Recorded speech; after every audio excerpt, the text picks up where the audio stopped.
오늘 이 큐티 책의 제목을 보니까 하나님의 뜻 이렇게 딱 나와 있더라고요. 명료하고 정확한, 그리고 우리가 늘 구하고 있는 부분이 아닐까 생각이 됩니다.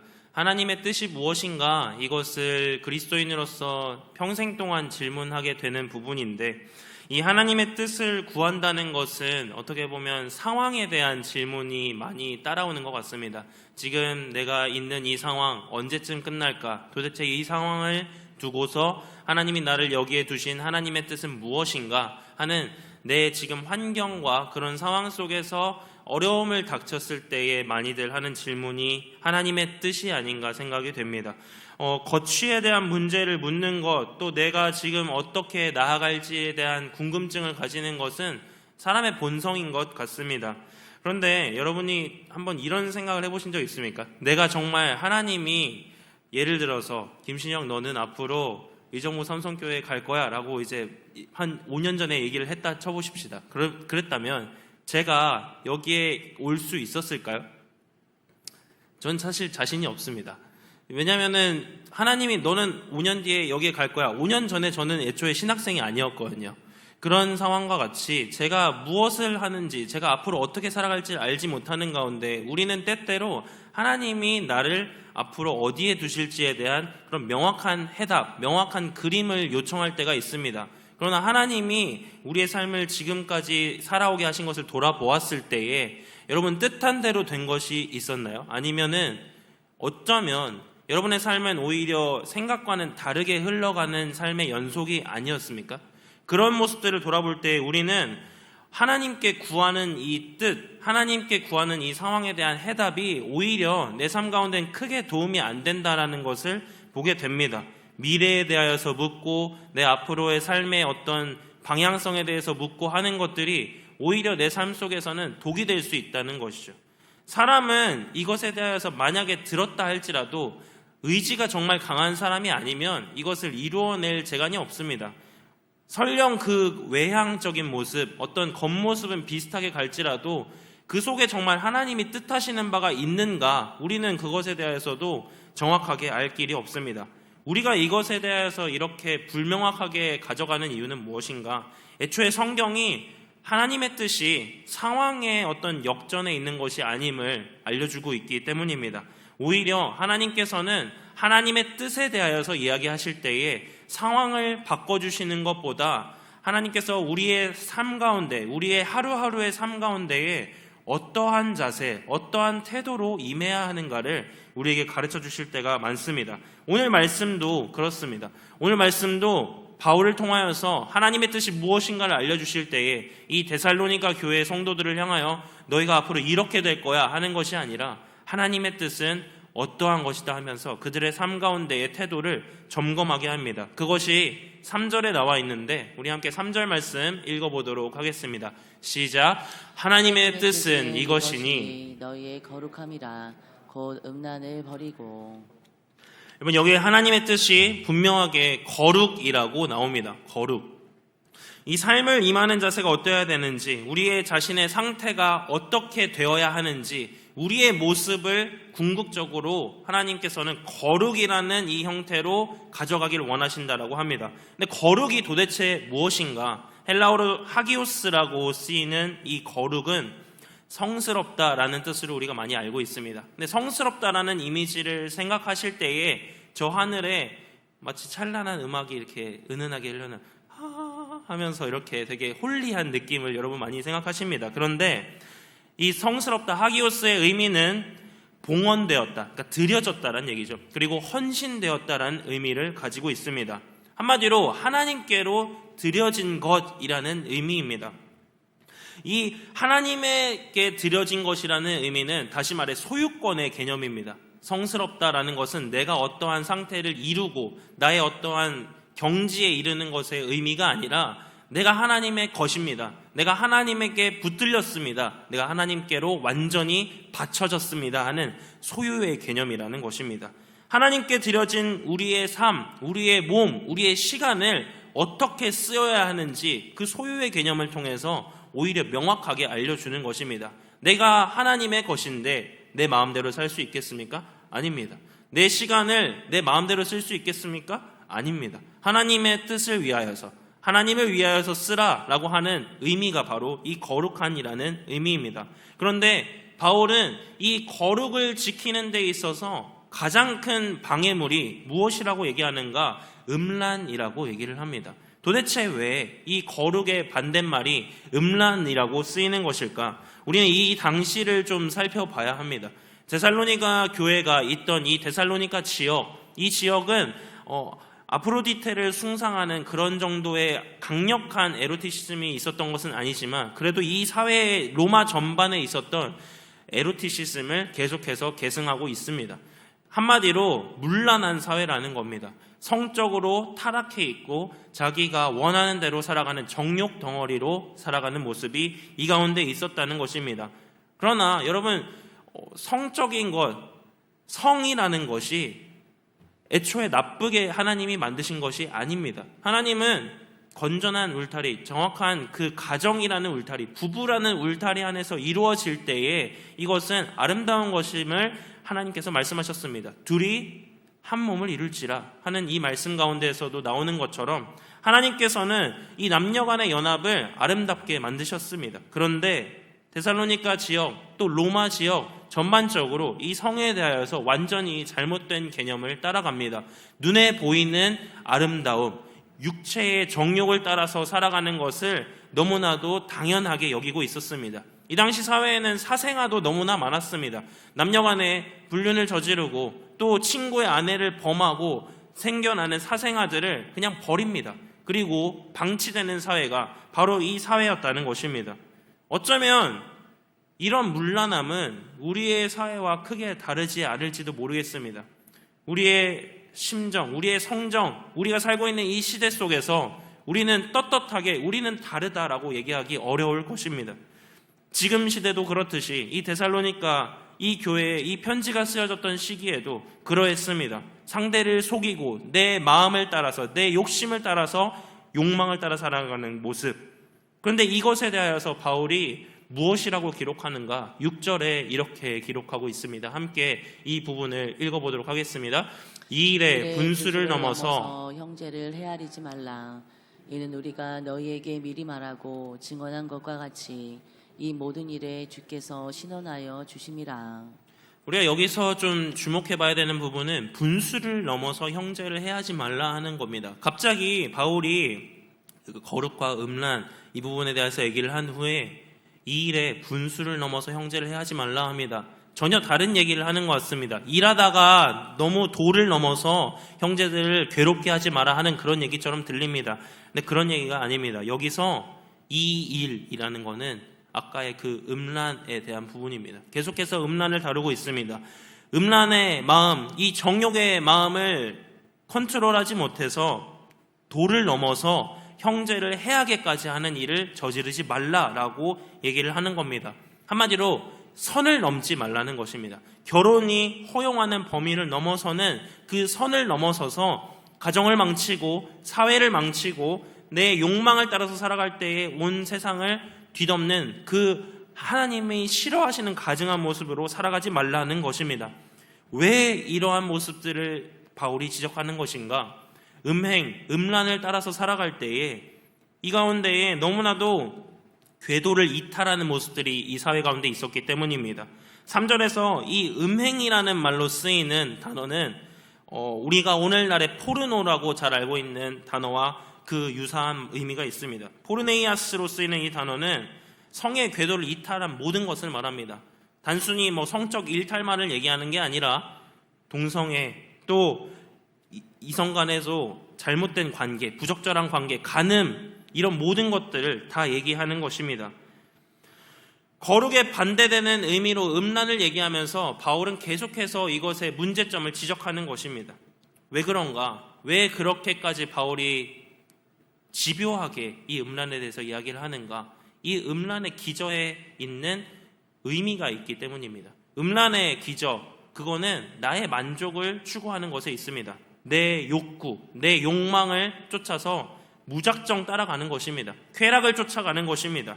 나의 안정감을 쫓아가다가 내 감정이 우상이 되어버리고 내 평안이 우상이 되어버린 끝에 나오는 것이 음란이라는 것입니다. 이것은 사랑이 아니라고 바울이 정확하게 말해줍니다. 왜냐하면 내가 우상이 되어버렸기 때문입니다. 하나님께서는 성경을 통하여서 우상 숭배의 개념과 계속해서 유사하게 쓰는 표현이 있습니다. 그것은 간음입니다. 음행입니다. 이것을 가지고서 살펴볼 때에 우리는 절대로 음란이 하나님이 말씀하시는 사랑과 동일하게 갈 수 없다는 것을 분명하게 알 수 있습니다. 그렇다면 하나님이 원하시는 사랑, 그 아가페는 무엇인가? 이 에로스를 대적할 수 있는 아가페는 도대체 무엇인가? 오늘 말씀 가운데 11절은 이렇게 기록합니다. 우리 함께 11절 말씀 읽어보겠습니다. 또 너희에게 명한 것 같이 조용히 자기 일을 하고 너희 손으로 일하기를 힘쓰라. 아까 음란을 얘기할 때에 나의 욕구, 나의 욕망을 따라서 살아가는 것이라 얘기를 했습니다. 그런데 이 사랑을 얘기하면서 형제 사랑 그리고 사랑에 대해서 얘기하면서 바울은 바로 이어서 얘기하는 것이 일입니다. 그리고 조용히 자기 일을 하면서 섬기는 것이 사랑이라고 얘기를 합니다. 여러분 이것이 이해가 되십니까? 음란은 나를 위한 것이기 때문에 계속해서 나에게 달라, 나를 위해서 해달라 요청을 합니다. 요구만 합니다. 그런데 바울은 하나님의 마음을 가지고서 이 사랑을 설명할 때에 사랑은 그런 것이 아니다 얘기하면서 사랑은 오히려 내가 수고해야 하는 것이다를 얘기해 줍니다. 사랑은 수고해야 하는 것이고 내가 열심히 노력해서 나만을 지키는 것이 아니라 타인을 섬길 수 있어야 하는 것임을 알려주는 것입니다. 궁극적으로 이 사랑이 무엇인가를 얘기하는데 사랑에 대하여서 사실 바울은 서두에서부터 이미 얘기를 했습니다. 4절의 말씀을 보면 이렇게 쓰여 있습니다. 각각 거룩함과 존귀함으로 자기의 아내 대할 줄을 알라라고 얘기를 합니다. 네, 여기서 이 말씀을 좀 우리는 좀 면밀하게 살펴봐야 하는데 아내에 대할 줄이라고 얘기를 하지만 사실 이 아내라는 표현은 정확하게 아내가 아닙니다. 헬라어로 이제 쓰이는 스퀴오스라는 단어인데 그릇입니다. 그릇을 얘기하는데 여러분 그 토기장이와 그 토기의 비유, 질그릇의 비유를 여러분 기억하실 것입니다. 그것과 동일하게 쓰이는 단어가 바로 이 스퀴오스라는 단어입니다. 한마디로 여기서 하는 이 말은 아내에 대한 얘기를 갑자기 하는 것이 아니라 나의 몸을 얘기하는 것입니다. 이것을 바꿔서 얘기하면 이렇습니다. 각각 거룩함과 존귀함으로 자기의 몸을 대할 줄 알라라고 얘기하는 것입니다. 자기의 몸을 지키라는 것입니다. 거룩함과 존귀함으로. 그런데 이것을 왜 얘기하는가? 거룩함의 궁극적인 모습은 이 거룩함의 가장 아름다운 그 원초적인 이유는 무엇인가? 이것이 나를 지키는 것, 나를 사랑하는 것에 있기 때문입니다. 세상은 계속해서 나를 사랑해, 너를 사랑해, 너 스스로를 지켜 라고 얘기하면서 음란과 게으름과 나태함과 타락된 모습들을 계속해서 가르쳐 줍니다. 그런데 바울은 그게 아니라는 겁니다. 너를 정말로 사랑한다면, 너가 정말로 너를 지키기를 원한다면 너는 거룩해야 돼. 너는 존귀 여김을 받은 것처럼 하나님이 너를 존귀 여기시는 것처럼 너 스스로를 존귀하게 대해야 돼 하면서 선을 긋는 것입니다. 그러면 어떻게 하면 우리가 이 선을 지키고 우리 안에 이 거룩을 지켜나갈 수 있을까? 오늘 말씀 가운데 바울은 이 거룩을 지키기 위하여서 두 가지를 얘기해 줍니다. 첫 번째는 성령님의 도우심이라고 얘기를 합니다. 우리 8절의 말씀을 함께 읽어보겠습니다. 시작. 그러므로 저버리는 자는 사람을 저버림이 아니요 너에게 그의 성령을 주신 하나님을 저버림이니라. 거룩은 단순히 그리스도인의 어떤 새로운 라이프 스타일이 아닙니다. 어떤 새로운 성경 공부하고 제자 훈련한 사람들만이 할 수 있는 새로운 삶의 어떤 경지가 아닙니다. 이것은 마땅히 행해야 하는 것이고 하나님과 함께하는 자, 성령의 도우심을 입은 자는 반드시 이루어야 하는 것임을 알려줍니다. 왜 그런가? 우리가 아까 살펴봤던 그 하기오스라는 단어에서 그 이유를 찾을 수 있습니다. 우리가 하나님의 소유이기 때문입니다. 하나님의 소유이기에 하나님께서는 자신의 것이라고 성령님을 우리의 마음 가운데 두심으로 도장을 쾅 찍으셨습니다. 우리 한 사람 한 사람이 하나님의 것이라는 의미입니다. 그렇기에 내가 하나님의 것임을 인정한다면 내 의지, 내 욕망대로 살아가는 것이 아니라 하나님의 뜻이 무엇인지를 도움을 구하면서 살아야 한다는 것입니다. 그렇기에 바울은 아까 이 8절의 말씀을 통하여서 이것을 저버리는 것은 단순히 너희가 삶을 포기하는 수준의 어떠한 문제가 아니라 하나님을 저버리는 것이다 얘기하는 것입니다. 하나님을 저버리는 것, 하나님의 의지, 하나님의 그 사랑, 그 모든 것들을 덮어두고 하나님의 그 사랑을 값없이 여기는 것과 마땅히 똑같다라고 얘기하는 것입니다. 그렇기에 우리는 이 성령을 의지해야 합니다. 이 악하고 음란한 시대 가운데 살아가는 방법은 우리의 힘과 의지에 달려있지 않습니다. 이 힘과 의지, 내 생각, 이 모든 것들은 시대에 따라서 계속해서 바뀝니다. 기준이 점점점 낮아집니다. 그런데 하나님이 말씀하시는 기준 명확합니다. 성령을 따라 행하는 것, 그것입니다. 우리가 성령을 의지할 때에 우리가 마땅히 행할 수 없는 그것까지도 하게 하실 줄 믿음으로 성령을 의지하셨으면 좋겠습니다. 두 번째는 우리에게 바울은 노동을 하라고 얘기를 합니다. 11절 말씀 함께 읽어보도록 하겠습니다. 시작. 또 너희에게 명한 것 같이 조용히 자기 일을 하고 너희 손으로 일하기를 힘쓰라. 왜 이 거룩을 지키기 위해서 바울은 노동을 하라고 얘기를 하는 것일까요? 우리는 구약 성경을 통하여서 그 이유를 좀 살펴볼 수 있을 것 같습니다. 다윗의 이야기를 너무나 잘 아실 것입니다. 역대상에는 너무나도 아름다운 다윗의 그 예배를 향한 마음이 기록되어 있습니다. 그러나 열왕기를 살펴보시면 그 다윗의 왕조가 왜 그렇게 되었는가를 그 시초부터 살펴볼 수 있습니다. 다윗은 너무나도 하나님을 사랑하는 사람이었지만 동시에 그 마음 가운데 음란이 있었던 사람이었습니다. 어떤 때에 그 음란이 싹 튀었는가? 그가 힘든 시기에 그 음란이 싹 트지 않았습니다. 가장 평안할 때, 가장 안정될 때에 그 음란이 싹 트기 시작했습니다. 때는 어떤 때였는가? 암몬과 전쟁이 벌어질 때였습니다. 암몬과 전쟁이 벌어지다 보니까 그 전까지만 해도 다윗은 직접 전쟁터에 나섰습니다. 직접 칼을 잡고 나가서 싸웠습니다. 그리고 승리를 거머쥐고 장군들과 함께 돌아와서 즐거워했습니다. 그런데 어느 땐가부터 이런 말이 들렸을지 모릅니다. 폐하, 뭐하러 거기까지 가십니까? 계십시오. 쉬십시오. 편안하게 계십시오. 채통을 지키셔야죠. 그러지 않았을까 모릅니다. 근데 그 말을 듣고서 다윗이 점점 그래? 내가 거기까지 갈 필요는 없겠지? 자기의 일을 등한히 여깁니다. 자기가 해야 될 일, 나라를 지키고 목자의 심정으로 이 나라 가운데 하나님의 뜻이 무엇인가를 밝혀서 지켜나가고 확장해 나가는 것을 포기합니다. 그리고 한창 피비린내 나는 전투가 이루어지고 있을 때에 자신의 왕궁에 홀로 남아 있습니다. 그때 그의 눈을 가득 채웠던 것이 무엇이었는가? 밧세바라는 여인의 육체였습니다. 그 여인의 육체를 보고 마음에 정욕이 불타오릅니다. 음란이 차오릅니다. 그때 이 다윗이 저지른 일이 무엇이었는지 여러분 잘 아실 겁니다. 한 가정을 파괴해버렸습니다. 우리아라는 남편을 전쟁터에서 제일 선봉에 나서서 죽게 만듭니다. 그리고 그 전쟁통 속에서 가정을 잃게 만들고 그 아내를 자기가 범해서 무시무시한 끔찍한 죄를 저질렀을 때 하나님이 꾸짖는 모습을 여러분 기억하실 것입니다.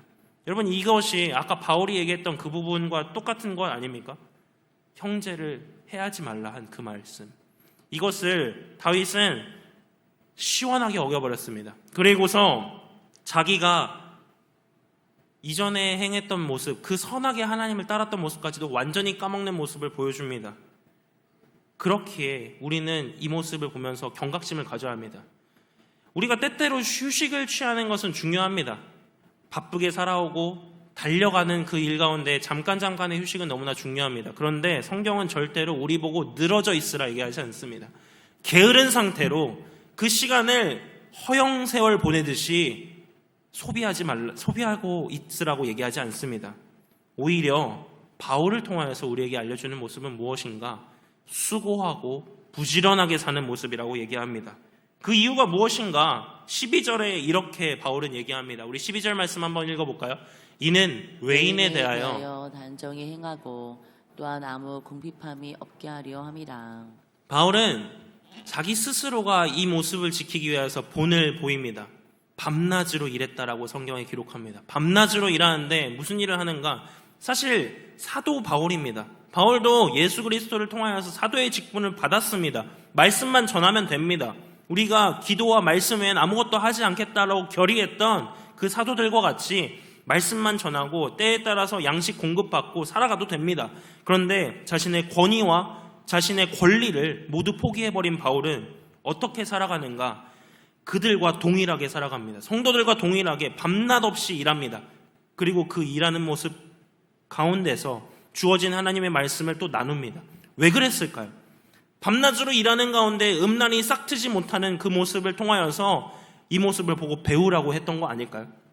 바울의 모습을 보고 자랐던 그 데살로니가 교회 사람들은 믿음을 지키지 않을래야 지키지 않을 수가 없었습니다. 왜냐? 바울이 이미 그렇게 살았기 때문입니다. 너무 수고롭게 살아가는 그 모습, 너무 수고롭게 살다 못해 손이 부르트고 몸이 점점 약해져가는 그 모습을 보면서 그럼에도 하나님 말씀을 전할 때 눈에 총기가 가득하고 분명하고 확신 있게 전하는 그 모습을 보면서 사람들은 저것이 진짜 하나님을 따르는 모습이 아닌가 고민하기 시작했을 겁니다.